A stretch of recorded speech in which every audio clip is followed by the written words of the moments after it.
This video is about the API Citing Report form. We'll walk you through the form, hopefully answering all your questions in the process, and then talk a little bit about what happens after the form is submitted. Now, if you're particularly concerned about your anonymity and privacy, particularly if you're using a computer that is not private to you, perhaps at a library or at your workplace, you're probably going to want to start with the following procedure, which is to go to File menu in Firefox. Now, if you're not using Firefox in Chrome, this is called an incognito window. In Firefox, it's called a private window. And most other browsers have also a similar thing like a private window. And you go to New Private Window, and you can turn on tracking protection. That reduces the odds that anyone can track what page you've been to. And then in this private window, you go up here and type report a UFO.org. That's all you have to do. Hit return, and you'll drop you right into our citing report form. You notice that the URL that it's redirecting to is a little more complex. You don't have to remember that. Just remember report a UFO.org. Now, here's the citing report form, and as you can see, it's not very long. It's a very simple, short form. Over the years, it's evolved to get simpler and easier. We want people to be encouraged to submit their citing report. So we begin right at the top in red with a statement that says all personal information, including your name and contact information, is kept confidential and never released to the public. True statement, full stop. The next line is very simple. Contact you for investigation, yes or no. We encourage you to click yes because the reports are a lot more valuable after a follow-up investigation. Sometimes the investigation is very simple. Other times it's more complex. It can take anywhere from a few days to a few months. But we will only contact you to the extent that's necessary to conduct the investigation, and this will not result in any compromise of your privacy. Then the next few fields are pretty obvious. Your name. This is the name we will call you by when we contact you for an investigation. If you want to use a pseudonym, you can. We don't encourage that, however. We want to be able to address you by the appropriate name. Again, if you're not comfortable with giving us your full name, you don't have to. But we'll just say, type my name into that field.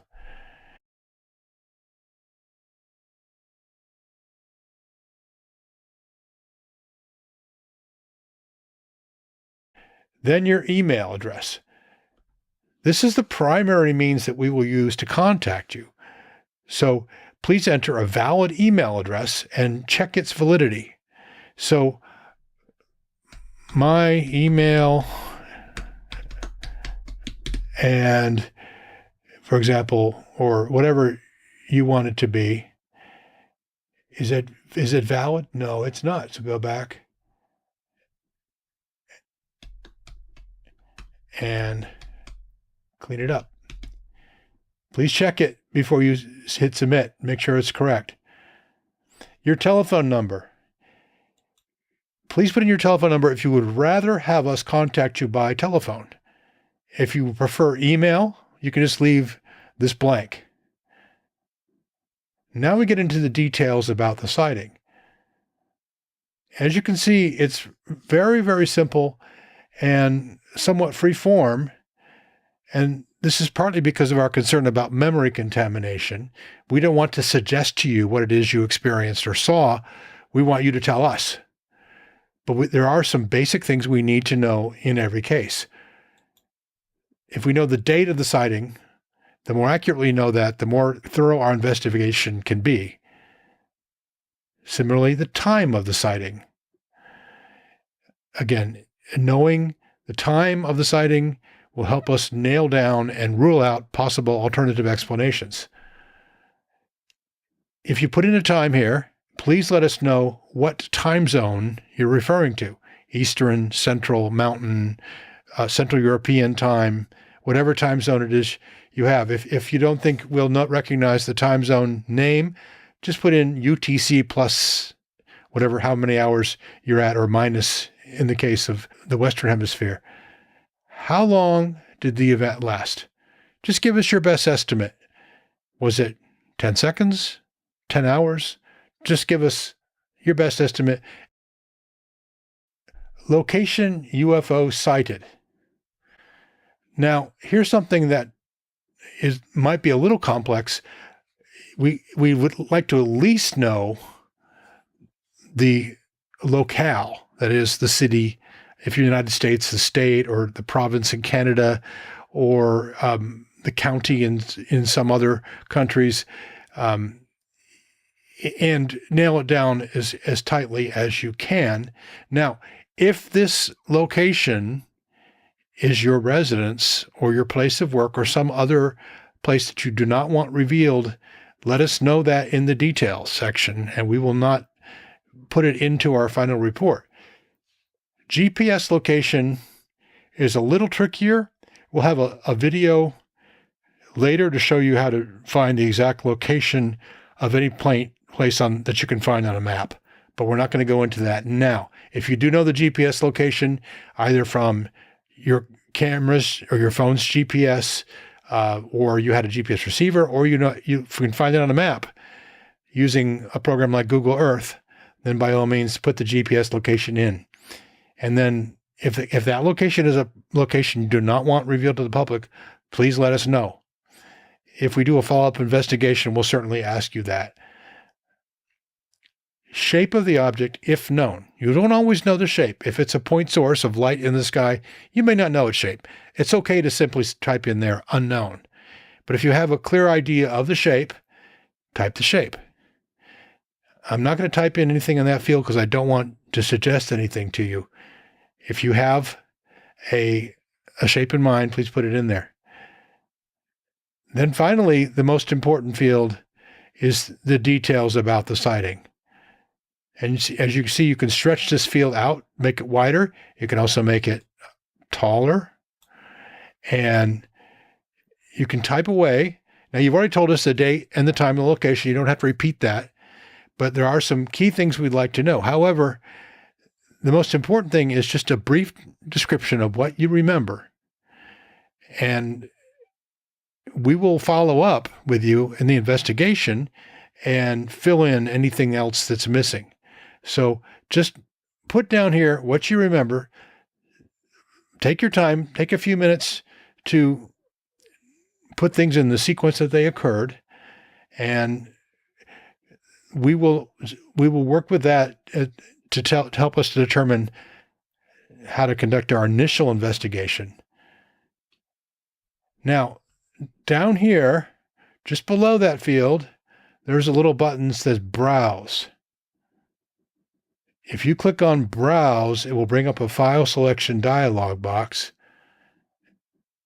and then you can select a file, and it will attach it to the report. If it's a very large file, that may fail, and we'll give you another way to get the file to us.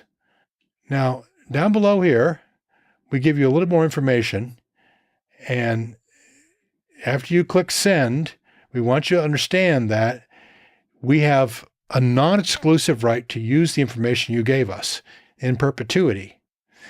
We will not ever publish personally identifying information, and we do have a link that you can go to that defines that. Essentially, anything that could identify you, including where you work, residence, your address, your email address, your telephone number, and of course your name or the names of members of your family and friends. Those will not be revealed in any public information that we put out.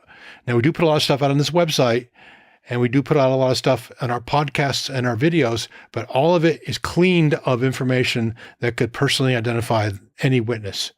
But we do have the right to use the information, including any photographs or videos that you send us. We do not own the information. We're not going to claim right of ownership. We will never sell it because we don't own it, but we will keep it and use it for our research and for our public outreach. Down here, it says other questions, there's a frequently asked questions page, and there's a contact form. You can use the contact form if you have any additional questions. And you can also read our frequently asked questions, which we hope will answer most of the questions you have about your report. Now, what will happen is shortly after you click send, usually within a day or so, someone from API will contact you, thank you for your report, and then at that point, we will make the determination whether or not to conduct a full investigation. If you clicked that you don't want an investigation, then we won't contact you about the investigation. There are some rare exceptions to that, but typically all we'll do is send a little email saying thank you for your report, and that will be the end of our contact. The next thing that will happen if you do want an investigation is that a field investigator will be assigned and will contact you by email primarily, or by telephone if you prefer, within a few days. And that person will then want to interview you and will have a lot of questions to fill in the details of your sighting. We will then conduct an investigation and publish a report of investigation. Again, that report will be cleaned of any personally identifying information that may be in the report. So if you have any questions, contact us. There'll be a link to that below this video. The contact form is very simple. Just your name and email and the subject and your message. You can give us your phone number if you prefer that we call you. If you don't want us to call you, you don't need to put a phone number in there. And that's very simple. And then there's a little recaptcha down here because we get a lot of spam, but we don't have that in there. And just after you're done typing your message, just click send. The frequently asked questions page is intended to help you, particularly if you have never filed a sighting report before. And if there's any issues that you have about these questions, or if you have any other questions, please use the contact form and let us know what it is we can help you with. So thank you for considering submitting your sighting report. And in a future video, we will address things like the use of Google Earth and also unusual circumstances that may arise in some cases, but not, in most cases do not arise. So we'll see you then.